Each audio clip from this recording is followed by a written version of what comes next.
नमस्ते। आज हम बात कर रहे हैं भारत और न्यूजीलैंड के बीच हुए एक ऐसे ट्रेड एग्रीमेंट की जो सालों से अटका पड़ा था।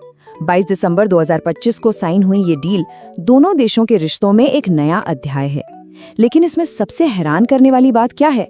चलिए इस ऐतिहासिक समझौते को समझते हैं। तो सबसे हैरान करने वाली बात पता है क्या है? ये कि जो बातचीत 10 साल से भी ज्यादा से अटकी हुई थी वो सिर्फ 9 महीनों में पूरी हो गई।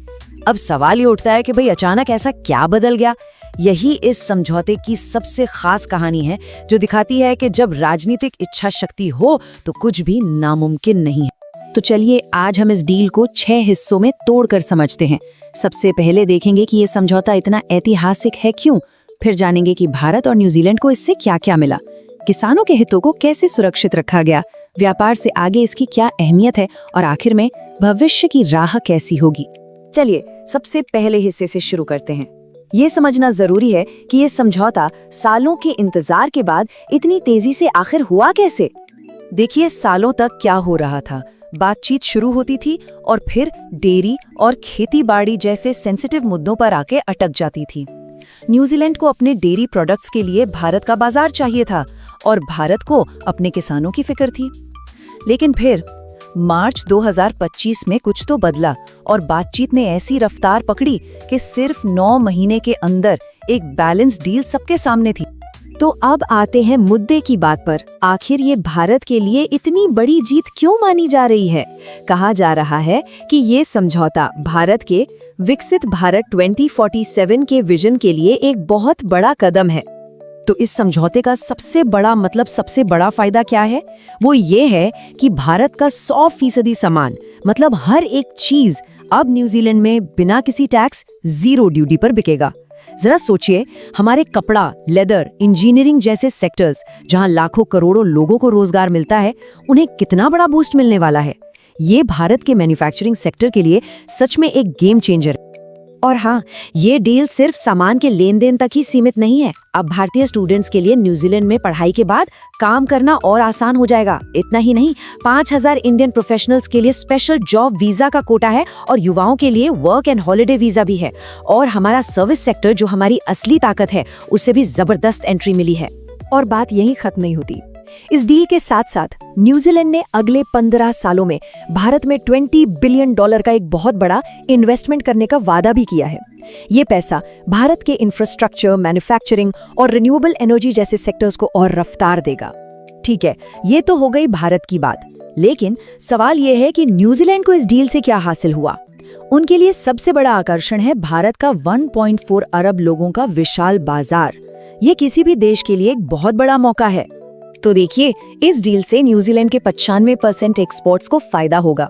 उनके जो मशहूर कीवी फल और सेब हैं, उन पर टैक्स कम होगा, जिससे वो भारतीय बाजार में और सस्ते हो जाएंगे। और लकड़ी और ऊन जैसे प्रोडक्ट्स पर तो टैक्स बिल्कुल जीरो। ये उनके एक्सपोर्टर्स के लिए एक बहुत बड़ी राहत है। अच्छा, इस डील में एक और बहुत ही दिलचस्प पहलू है और वो है टेक्नोलॉजी शेयरिंग।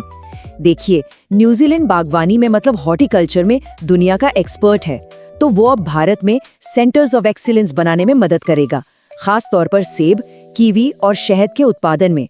इससे सीधे सीधे भारतीय किसानों की पैदावार और आमदनी दोनों बढ़ेगी। अब आते हैं उस सबसे बड़े सवाल पर, उस मुद्दे पर जिसकी वजह से ये डील सालों से अटकी हुई थी, और वो था भारत के किसानों का हित।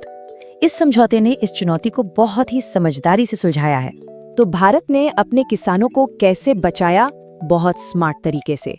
भारत ने पहले ही साफ कर दिया था कि डेयरी और कुछ दूसरे खेती के प्रोडक्ट्स हमारी रेड लाइन है, इन पर कोई बात नहीं होगी। और हुआ भी ठीक वैसा ही। दूध, पनीर, चीनी, मसाले, इन सभी प्रोडक्ट्स को डील से ही बाहर रखा गया।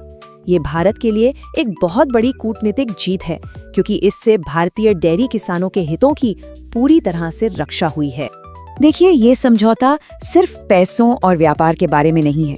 इसका एक बहुत गहरा जियोपॉलिटिकल मतलब भी है, खासकर इंडो पैसिफिक इलाके के लिए। इसे समझने के लिए एक टर्म समझना जरूरी है, चाइना+1, ये क्या है?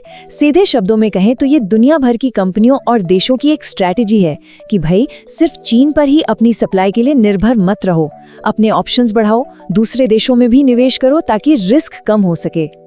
और ये FTA, ये ट्रेड डील बिल्कुल इसी चाइना +1 स्ट्रैटेजी में एकदम फिट बैठती है। इससे होता क्या है, भारत और न्यूजीलैंड दोनों की चीन पर आर्थिक निर्भरता कम होती है। साथ ही इंडो पैसिफिक रीजन में दोनों देशों के रिश्ते और मजबूत होते हैं और दुनिया को भी एक मैसेज जाता है कि भारत अब अपनी शर्तों पर बड़ी ट्रेड डील्स करने में सक्षम। तो ठीक है, डील साइन हो गई, सब बढ़िया है, लेकिन असली काम तो अब शुरू होता है। चलिए देखते हैं कि आगे का रास्ता कैसा है, क्या चुनौतियां हैं और क्या लक्ष्य रखे गए हैं। तो सबसे बड़ा सवाल यही है कि अब आगे क्या?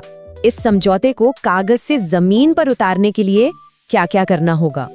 हाँ, जाहिर है रास्ते में कुछ चुनौतियां तो हैं ही, जैसे हमारे एक्सपोर्टर्स को न्यूजीलैंड के जो हाई क्वालिटी स्टैंडर्ड्स हैं उन्हें मैच करना होगा।